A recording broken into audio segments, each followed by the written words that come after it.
სოციალურ ქსელში არაქართულენოვანი სერვისის გამო მომხმარებლების უკმაყოფილება მომრავლდა. საკურიერო ბიზნესში დასაქმებულ უცხოელებს ქართულად კომუნიკაცია უჭირთ, რაც ხშირ შემთხვევაში მომსახურების ხარისხს აფუჭებს.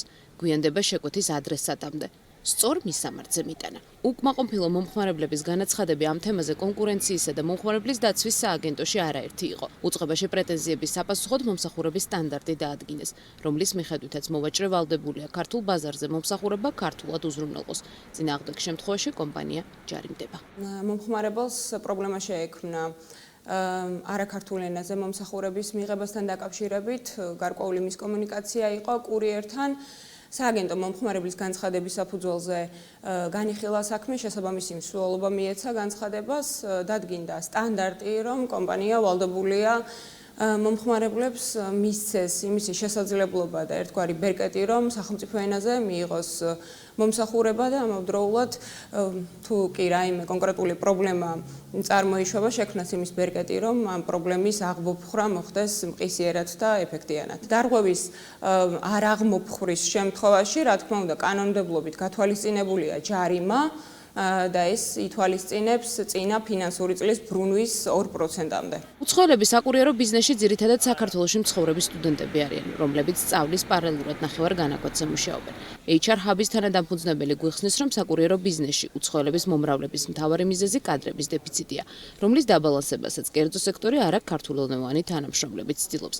მისი შეფასებით, პროცესში ერთ-ერთი მთავარი გამოწვევა ენობრივი ბარიერია, რისთვისაც კომპანიებმა დასაქმებულები უნდა გადაამზადონ. მაგალითად სამშენებლო სექტორში, როდესაც ადგილობრივ ბაზარზე ვერ ხდება შესაბამისი ცოდნის, უნარების და გამოცდილების მქონე სამუშაო ძალის პოვნა, დამსაქმებლებს შემოყავთ ეს კაპიტალი უცხოეთიდან. სამედიცინო უნივერსიტეტში ძალიან ბევრი სტუდენტია, უცხოელი სტუდენტი და შესაბამისად ისინი სამუშაოს ნახევარ განაკვეთზე, ისეთ სამუშაოს როგორც არის თქვა საკურიერო მომსახურება ეძებენ და ამ გზით საქმდებიან.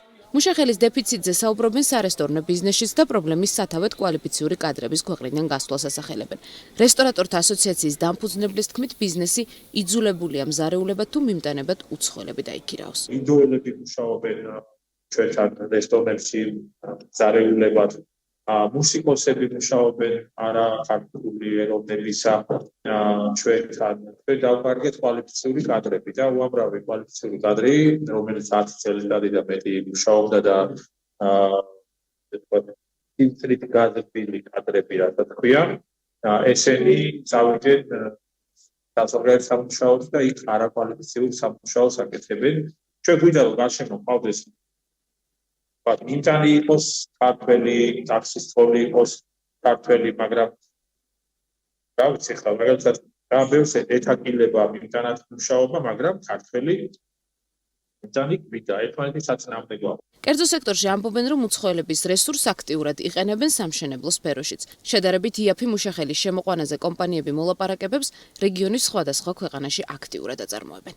სამშენებლო სექტორში, ესე თქვა, შედარებით დაკვალიფიციური პერსონალიც და შედარებით კვალიფიციური პერსონალზეც უკვე ხედავთ, რომ ძალიან ბევრი უცხოელი არის მუშაობს. პარადოქსია ის, რომ საქართველოში მუშაობა დაახლოებით 16% და სულ ის მიყვირს, რომ სად არის ეს 16%. ზოგადად საქართველოს ახლა გლობალურ კონკურენციაშია და სამუშაო ძალის გადაადგილება ეს შეუულებრივი ამბავია. ჩვენ ყველაფერი გავაკეთოთ იმისთვის, რომ ჩვენი კვალიფიციური კადრები შევინარჩუნოთ. ბევრი რამე რა თქმა უნდა არის დამოკიდებული ბიზნესზე, თუ რამდენად მიუძღებიან, კრეატიულად მიუძღებიან ამ საკითხს. მაგრამ რაც შეეხება ზოგადად ქვეყნის მიმართ დამოკიდებულებას, პერსპექტივას თუ როგორ ხედავს ეს ადამიანები, ამაზე ჩვენ რა თქმა უნდა ბიზნესი შეზღუდული ვართ. ევროკავშირის 2024 წლის ბიზნესის კლიმატის შეფასებით საქართველოში სამუშაო ძალის მიგრაცია კერძო სექტორის განვითარებისთვის მნიშვნელოვანი გამოწვევაა, რაც ქვეყანაში კვალიფიციური სამუშაო ძალის დეფიციტს აძლიერებს. საქართველოში შრომითი მიგრაციის მონაცემთა სპეციალური ელექტრონული სისტემა მოქმედებს, სადაც უცხოელ მოქალაქეს შესაბამისი კომპანია არეგისტრირებს და მათი პირადი მონაცემები შეყავს. ბიმჯი მკითხვით თუ რა რაოდენობის იმიგრანტია დღეს საქართველოში რეგისტრირებული ჯანდაცვის სამინისტროს მიმართად, თუმცა უწყებაში საჯარო ინფორმაციის გამოთხოვის წესზე მიგვითითეს და პასუხი არ გაგვცეს. მიხეილ სარჯველაძის უწყებისგან BMG ინფორმაციას არაერთ თემაზე თვეები ელოდება, თუმცა სამინისტროს სხვადასხვა დეპარტამენტებისგან კანონით განსაზღვრული ვადები საჯარო ინფორმაციის გაცემაზე ფაქტობრივად ყველა შემთხვევაში ნახევარი წლის წინ მოიწურა.